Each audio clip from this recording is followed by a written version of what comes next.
Hello student, how are you? Welcome back to online classes by Sunrise School. बेटा, हमारा lesson चल रहा था मौर्यन एम्पायर के नहीं, मुगल एम्पायर के बारे में, मुगल साम्राज्य के बारे में। और मुगल साम्राज्य जो है उसका हमने पढ़ लिया था कि बाबर ने इसकी नींव रखी। बाबर काफ़ी लंबे समय तक शासन नहीं कर पाया, 4 साल तक भारत में रहा, वो युद्ध ही करता रहा। युद्धों से सुलटा तब तक उसको पॉइजन देके उसको मार दिया। उसके बाद उसका पुत्र हुमायूं राजा बना, लेकिन उसका जीवन भी बड़ी संकट में भरा हुआ था, यानी उसने बहुत ज़्यादा मुसीबतों का सामना किया। पहले तो आपस में ही भाई भाई की टांग खींचता रहता है आपस में। तो उसके जो भाई थे उन्होंने उसको ऐसा क्षेत्र दे दिया जहाँ उसको खुद ऐसा क्षेत्र लेना पड़ा जहाँ से भारी आक्रमण कंटिन्यू होते रहते थे। फिर उन आक्रमणों से वो सुलझता रहा। उसके बाद थोड़े समय बाद शेरशाह सूरी ने क्या किया, उसको हरा करके उसका पूरा राज्य कब्जा लिया। फिर वो जब दोबारा राजा बना 1555 में आया राजा बना, तो वो सीढ़ियों से गिर के उसकी डेथ हो गई, यानी वो भी ढंग से शासन को नहीं संभाल पाया। फिर उसके बाद उसका पुत्र अकबर राजा बना, और अकबर बन गया था, सिर्फ 13 साल की उम्र में राजा बन गया था। फिर इसके बारे में हमने पढ़ा, इसने काफ़ी लंबे समय तक शासन किया। इसने भारत के कई जो जगह थी वो जीती, जैसे कि हमने देखा कि जौनपुर, गुजरात, बंगाल, काफ़ी एरिया इसने कवर कर लिया था। साउदर्न स्टेट तक मतलब ये पहुंच गया था भारत में दक्षिण की तरफ। और राजपूतों से भी इसने अच्छे संबंध स्थापित किए। अच्छे संबंध स्थापित किए से मतलब है कि चाहे उसने बातचीत करके, मित्रता करके या शादी करके उनके घरानों में उनके साथ अच्छा रिलेशन बना लिया था, क्योंकि वो जानता था कि राजपूत लोगों की उसको बहादुरी बड़ी पसंद आई थी। और उसे पता था अगर मैं राजपूत लोगों के साथ मिलकर नहीं चलूँगा तो मेरा राज्य ढंग से नहीं चल पाएगा, क्योंकि ये फिर बार बार मेरे पे आक्रमण करते रहेंगे। तो इसी चीज़ को आगे बढ़ाते हुए इसने अकबर ने जो आगे फैसला लिया वो देखिए। Akbar married the daughter of Raja Bharmal the ruler of Amber. ये आप सबने भाई जोधा अकबर मूवी भी है, सीरियल भी चलता था, देखा होगा कि इसी चीज़ को देखते हुए जो ये राजा अकबर थे इन्होंने शादी की उनकी पुत्री जो राजकुमारी थी उससे। ब्रह्मामल जो राजा थे आम्बेर के, आम्बेर जगह का नाम है। Bharmal was made a noble of high rank and his son Bhagwat Das and grandson Man Singh also attain high rank in the administration. जो ये राजा थे भामरमल, इनको ऊंचा पद दिया गया इनके दरबार में, यानी जब शादी की तो इनके मतलब रिलेशन स्थापित हुए तो ऊंचा पद इनको दिया गया। और इनके जो पुत्र थे भगवत दास और ग्रांडसन, ग्रांडसन का मतलब है पोता, जो इस राजा का पोता था मान सिंह, तुमने देखा भी होगा वो जो जिस राजकुमारी से इसने विवाह किया था मान सिंह, उसको बुआ बुलाता था, यानी भतीजा था इसका। तो अकबर के दरबार में मान सिंह को ऊंचा पद प्राप्त था। ठीक है, सुरक्षा संबंधी जो काम होते थे ना मान सिंह देखता था, जो अकबर के 9 रत्न थे उसमें वो शामिल था। तो इसके बाद देखिए मान Singh also attain high rank in the administration. मान सिंह को उच्च पद दिया गया प्रशासनिक कार्यों में। प्रशासनिक मतलब जो अब राजनीति चलती है या ये कह सकते हो शासन जो चलाया जाता है उसमें। Akbar also married other Rajput princess. Akbar ने दूसरी जो राजपूत राजकुमारियां थी उनसे विवाह किया। He treat their relatives with respect and gave the Rajput princess high position in the nobility। और वो जो जिन राजकुमारियों से इसने विवाह किया उनके सगे संबंधी जैसे रिश्तेदार जो होते हैं उनके साथ वो बड़ा ही सम्मानपूर्वक व्यवहार करता था। इसके अलावा जो जो राजकुमार होते थे, यानी जिनकी बहन या जो भी रिश्तेदारी में लगती थी लड़की जो शादी करके अकबर के यहाँ आती थी, उसको दरबार में उसके जो भाई वगैरह होते थे, राजकुमार होते थे, उनके परिवार से उनको ऊंचा पद दिया जाता था। Akbar did not annex the kingdom of those Rajput ruler who accept him as their overlord and paid him regular tributes. Akbar ने उन राज्यों को कब्जाने की कभी आवश्यकता नहीं समझी जो राजपूत शासक उसको अपना राजा मानते थे और टैक्स के रूप में, मतलब कुछ जैसे होता है ना मंथली, कुछ राजा को दे देते थे टैक्स के रूप में। The Rajput ruler also realized that if they escaped Akbar's friendship, he would not attack them। और राजपूत शासकों को भी ये लगने लगा था कि अगर हम अकबर की दोस्ती कबूल कर लेते हैं तो वो हमारे ऊपर आक्रमण नहीं करेगा। He would not attack them, however some Rajput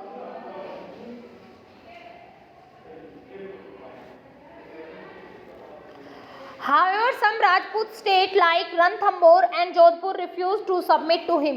हालांकि कुछ राजपूत राज्य मतलब वहाँ के राजा ऐसे थे उन राज्यों के जिन्होंने अकबर को स्वीकार नहीं किया, यानी ना तो उसके साथ कोई रिलेशन बनाया ना उसकी दोस्ती स्वीकार की, जैसे कि रणथंबोर और जोधपुर ऐसे थे जिन्होंने साफ मना कर दिया। सो ही अटैक्ड एंड कॉन्क्यूर्ड देम, इसीलिए राजा अकबर ने इनके ऊपर आक्रमण किया और इनको जीत लिया, जोधपुर और रणथंबोर को जीत लिया आक्रमण करके। The strongest opposition came from Rana Pratap Singh son of Uday Singh of Mewar. इसके अलावा जो सबसे कट्टर विरोधी था अकबर का, मतलब विरोध करने वाला था, ताकतवर जो शासक था वो था राणा प्रताप सिंह का पुत्र उदय सिंह, जो मेवाड़ का शासक था। He met the Mughal force at the battle of Haldi Ghati इन 1556। वो हल्दी घाटी में जो युद्ध हुआ मुगल आर्मी के साथ और उस उदय सिंह के बीच, वहाँ पर मुगल की सेना से ये मिला। The Rana's force were defeated but he refuse to escape Akbar supremacy. Rana की फौज जो है हार गई थी बुरी तरह, लेकिन फिर भी राणा ने उसकी जो सुप्रीमेसी यानी उसको अपने ऊपर राजा मानने से या ज़्यादा उच्च मानने से मना कर दिया। He took shelter in mountain forest and continue his struggle against Akbar till he died in 1597। उसने मतलब उसकी गुलामी स्वीकार करके महलों में रहने की बजाय जंगलों में जाना पसंद किया, वनों में पहाड़ों पर वो लगातार अपने जीवन को चलाता रहा, यानी संघर्ष भरा जीवन जीता रहा अपनी मृत्यु तक, जब तक कि Akbar till he died in 1597, जब तक कि मृत्यु नहीं हुई 1597 में। A fusion of the Rajput and Mughal cultures began from this period. इस तरह से एक कॉम्बिनेशन बन गया। देखिए अकबर जो था मुगल था और जो राजपूत राजकुमारियों से उसने विवाह किया वो इंडियन राजस्थानी कल्चर से बिलोंग करती थी। एक मिक्सचर सा बन गया। मुगल की जो परंपरा थी उस जो उनका खान पान पहनना ओढ़ना और जो राजपूत थे उनका खान पान पहनना ओढ़ना बिल्कुल अलग होता है। तो एक तरह से नई संस्कृति का जन्म हुआ। मतलब कुछ चीज़ें राजपूतों से अकबर के जो मुगल साम्राज्य था उसने सीखी, कुछ राजपूतों ने उससे सीखी, तो मिक्स जो कल्चर है वो अब दिखने लगा था। Some Rajput ruler became staunch allies of the Mughals and their loyalty and support form the backbone of a strong and stable Mughal empire. इस तरह से बहुत से ऐसे राजपूत राजा थे जो मुगलों के प्रति पूरे वफादार थे, यानी उन्हें लगा कि भाई हाँ ठीक है मित्रतापूर्वक रह रहे हैं, कोई दिक्कत नहीं है, तो वो पूरे राजपूत शासक जो थे उनके प्रति पूरे वफादार थे। और इस तरह से जो रीढ़ की हड्डी बैकबोन होता है आपकी रीढ़ की हड्डी, शरीर में अगर रीढ़ की हड्डी में कुछ दिक्कत हो जाए तो मनुष्य उठ फिर नहीं सकता, चल नहीं सकता, है ना, अगर इसमें कुछ हो जाए तो ये एक तरह से मुगल साम्राज्य की रीढ़ की हड्डी बन गए थे। और इस तरह से स्टेबल होता है स्थायी, जिसमें कोई उथल पुथल ना हो, मुगल साम्राज्य बड़े अच्छे ढंग से चलने लगा। What quality do you think did the emperor look for while appointing mansabdar? Mansabdar बनाने के लिए राजा को क्या क्या क्वालिटी, किसी मनसबदार जो बनाना है उसको बनाने के लिए क्या क्या क्वालिटी उसके अंदर होनी चाहिए। मैंने बताया था मनसबदार जैसे कोई मनसा छोटा हिस्सा बनाया जाता था उसका मनसबदार, जैसे गांव का सरपंच बनाते हैं, तो क्वालिटी बता सकते हो आराम से क्या क्या होना चाहिए भाई। अच्छा एडमिनिस्ट्रेटिव होना चाहिए, जस्टिस होना चाहिए उसके अंदर, मतलब जस्टिस दे सबको, ये चीज़ें इसमें बतानी है, बाकी कुछ नहीं है, ठीक है। अकबर रिलीजियस पॉलिसी, अकबर की धार्मिक नीतियाँ, यानी अकबर ने धर्म के ऊपर कैसे काम किया। देखिए अब हमने ये तो देख ही लिया, जिसको मतलब सेना के बल पर जीता जा सकता था अकबर ने उसको सेना के बल से जीता, जो प्यार से मान गया उसके साथ प्यार से डील की और उसने बहुत अच्छी तरह से पूरे भारत पर अपना तकरीबन दबदबा बना लिया था। अब धार्मिक जो नीतियाँ थी इसकी वो कैसी थी वो देखेंगे, यानी धर्म के बारे में। देखो जितने भी मुगल आए सब ने हिंदुओं को मारा, मंदिरों को तोड़ा, मंदिर जो ये अफगानी वगैरह जो बाहर से आए थे मुगलों से पहले, गौरी आया चाहे गजनी आया चाहे कोई भी आए, तैमूर आए, जो भी आए, तो इसमें यही बताया गया है कि अब अकबर जो राजा बना तो इसकी धार्मिक नीति क्या थी, यानी ये भारत में क्या उन्होंने क्या किया था। जो दूसरे मुस्लिम आए थे उन्होंने क्या किया, मंदिरों को तोड़ा, हिंदुओं को मुसलमान बनाया, ज़बरदस्ती बनाया, ये सभी किया था। तो इसकी नीति देखो कैसी थी। A alignment ruler Akbar liberal approach toward religion was guided by an enthusiasm to united the entire nation. जो ये अकबर था ना, इसने एक नई रोशनी उत्पन्न की और इसने पूरी आज़ादी दी इसके क्षेत्र में रहते हुए, जो जिस धर्म को अपनाना चाहे, जिस धर्म की पूजा पाठ करनी चाहे वो कर सकता था खुशी खुशी। एथनिज्म होता है पूरी खुशी के साथ, उत्साह के साथ, पूरे नेशन में, यानी जहाँ तक इसका साम्राज्य था वहाँ तक। He combined the best features of all religion in a grand synthetic known as दीन-ए-इलाही। इसने एक अपने धर्म की स्थापना की, दीन-ए-इलाही धर्म की। उसके अंदर जिस धर्म से इसको जो बात ज़्यादा अच्छी लगी ना, वो सारी बातें अपने धर्म में शामिल कर दी। जो ये नया धर्म इसने दीन-ए-इलाही बनाया, इसमें वो सारी बातें उठाई जो हिंदुओं की अच्छी लगी, वो हिंदुओं की उठा ली। मुस्लिम धर्म से जो अच्छी बात लगी वो बना दी। जैसे रूल होते हैं ना हर धर्म के, कुछ पूजा पाठ के, मानने के, ये सब। तो इसने जिस धर्म से जो बात अच्छी लगी उसको अपने धर्म में अडॉप्ट कर लिया, अपना लिया। Which was an ethical code or conduct that laid emphasis on moral value of good conduct, pity and compassion। और इसने जो ये दीन-ए-इलाही धर्म बनाया था उसमें पूरी मतलब नींव रखी थी उस धर्म में, दूसरों के प्रति अच्छा व्यवहार करना, दूसरों का सम्मान करना, दूसरों की मदद करना, मॉरल वैल्यू, नैतिक मूल्य जो बोलते हैं भाई, बोलने चलने का ढंग, दूसरों से व्यवहार करने का ढंग, वो सारी चीज़ें इसमें आ जाती हैं। इन सब के बारे में बताया।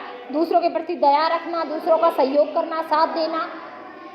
It was viewed as a religious cum ideology path based on reason rather than traditional and on certain communalistic found in all religions। इसने एक ऐसा रास्ता तैयार किया इस धर्म की मदद से, जो ये दीन-ए-इलाही धर्म बनाया, एक तरह से ऐसा रास्ता था जिसको अपना करके व्यक्ति सही रास्ते पर चल सकता था, बजाय कि जो पुराने हमारे जैसे हिंदू है, इस्लाम है, इनमें कुछ बुराइयां भी हैं। ऐसा थोड़ी है कि सारे धर्म अपने, कुछ बुराइयां भी शामिल होती हैं और वो बुराइयां मनुष्य ही बनाता है। वेदों में, शास्त्रों में कहीं नहीं लिखा है आप बलि दो या नारी का अपमान करो, ये सब कहीं नहीं लिखा है, लेकिन धर्म के नाम पर लोग चालू कर देते हैं इसको। तो अकबर ने एक ऐसा रास्ता बनाया जो धर्म के मार्ग पर चलते हुए मनुष्य चल सकता था, जिसपे अच्छी तरह से। It's believer were more like a fraternity and its main concerns were psycho-political rather than overtly religious। इसने जो ये धर्म बनाया था ये बिल्कुल ऐसा था जिसमें सामाजिक और राजनीतिक कोई बातें नहीं थी। इसमें सिर्फ क्या था कि सामाजिक और धार्मिक ये क्या है, राजनीतिक बातें थी कि हमें समाज में कैसा रहना चाहिए, शासन को कैसे चलाना चाहिए, इन सब चीज़ों पर इसने दीन-ए-इलाही में जोर दिया था, बजाय के धर्म के। मतलब इसने इस बात पे जोर नहीं दिया कि 1.5 घंटे अगरबत्ती लगाओ, धूप बत्ती लगाओ, उस भगवान को याद करो, अल्लाह का नाम लो, ये वो, ये सब नहीं बताया इसने मार्ग बताया कि आप कैसे समाज में सुधार कर सकते हो, कैसे समाज के लिए अच्छे काम कर सकते हो। भाई इसने बताया कि दया करनी चाहिए, दूसरों का साथ देना चाहिए, ये चीज़ें समाज में ही काम आती हैं। धर्म का मतलब ज़्यादा धर्म पर जोर ना दे करके जो चीज़ें मनुष्य के काम आने के लिए होती हैं, जो मनुष्य के काम आ सकती हैं, एक दूसरे की मदद कर सकते हैं, दूसरों का सहयोग कर सकते हैं, दया कर सकते हैं, किसी गरीब को देखो तो ये चीज़ों पर ज़्यादा बल दिया था इसने। Of course not all people at his court accept Akbar religion path. हालांकि इसके दरबार में जो व्यक्ति थे सब ने इसके धर्म को नहीं अपनाया, यानी दीन-ए-इलाही जब धर्म बनाया ना इन्होंने, तो इसके दरबार में सब व्यक्तियों ने उसको नहीं माना। मतलब चॉइस थी, इसने ज़बरदस्ती नहीं की किसी के साथ, भाई कोई अपनाना चाहता है तो अपनाए, ना अपनाना चाहे तो ना अपनाए। Raja Birbal a faithful follower of Akbar accept his religion. Birbal नाम सुना है, अकबर के साथ बीरबल का आता ही है।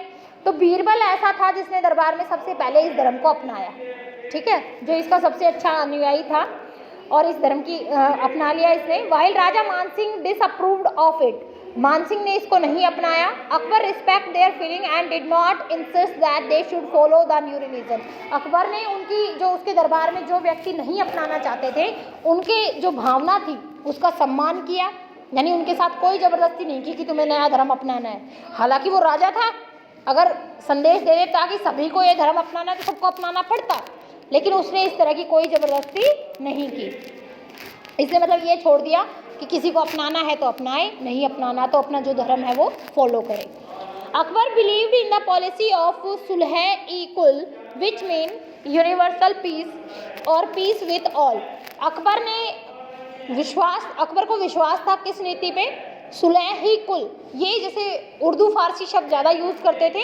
सुलह होता है किसी चीज़ का समाधान करना, कुल का समाधान, सुलह करना शांति से किसी चीज़ का, इसका ये मीनिंग है।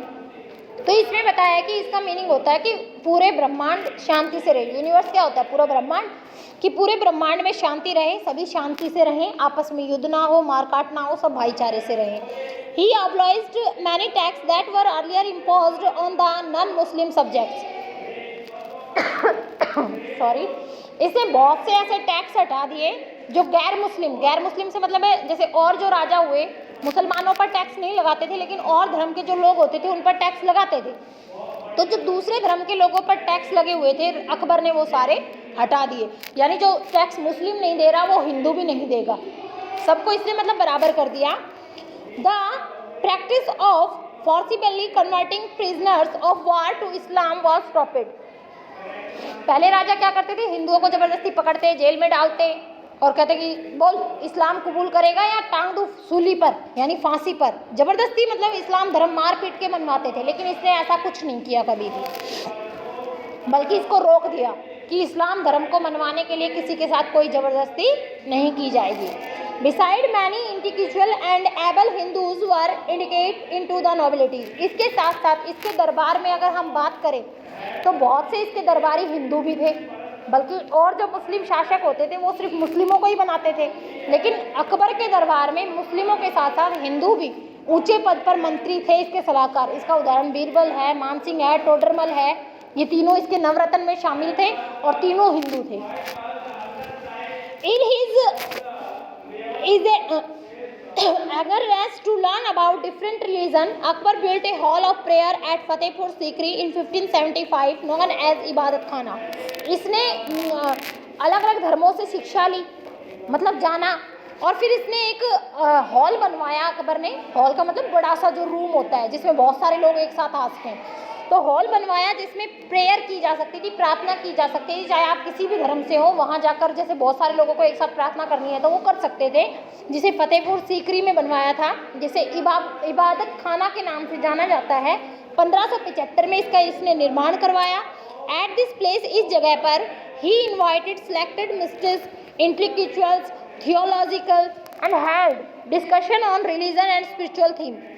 इस जगह पर इसने सिलेक्टेड, जैसे कुछ रहस्य होते हैं, धर्म से संबंधित जो चीज़ें होती हैं, आध्यात्मिक चीज़ें होती हैं, जो मेन थ्योरीज होती हैं, उन चीज़ों पर बल दिया, यानी वहाँ पर ये चीज़ें रखी गई, बताया गया इसके बारे में। ऐसे जो ज्ञानी ध्यानी लोग थे उनको रखा गया वहाँ पर, ताकि लोगों को पता चल सके कि क्या होता है धर्म, क्या होती है आत्मा, क्या होता है अध्यात्म। यानी ये पंडित महात्मा जो भाषण देते हैं ना, उनसे संबंधित बातें हैं। अभी तुम्हारे समझ में नहीं आएंगी क्या अध्यात्म होता है, क्या कुछ होता है, ठीक है। जैसे आत्मा परमात्मा क्या है, कर्म क्या करना है, जैसे भाषण देते हैं ना, वो सब system. He invites scholars belonging to various religions such as Hinduism, Islam, Jainism, Jainism, Christianity, and even atheists who did not believe in the existence of God and conduct religious debate.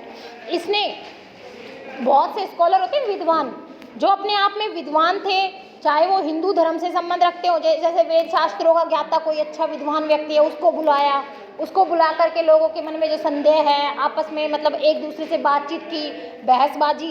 जैसे मैं कहूँ कि नहीं आत्मा कैसे होती है, क्यों होती है, जैसे आपस में क्वेश्चन करना, ये सब करवाया। अलग अलग धर्म के जो ज्ञाता थे, विद्वान थे, उनको बुला करके, हिंदू धर्म के भी बुलवाए, यहूदी धर्म के भी बुलवाए, जैन धर्म के, क्रिश्चियन धर्म के, और यहाँ तक कि उसने उन लोगों को भी बुलाया जो किसी धर्म को नहीं मानते, ना ईश्वर में विश्वास करते, कहते ना भगवान है ही नहीं, उन लोगों को भी बुलवाया कि क्यों नहीं है, किस कारण से नहीं है, आप ऐसा क्यों मानते हो। मतलब इस चीज़ पर पूरा डिस्कशन करवाता था ये हॉल बनवाया था फतेहपुर सीकरी में इस जगह पर। तो आज हम यहीं तक पढ़ेंगे, यहाँ तक ये लेसन रीड करना है, साथ में थर्ड लेसन की एक्सरसाइज वेरी शॉर्ट और शॉर्ट क्वेश्चन लर्न करके आने, ये आपका काम है। Thank you.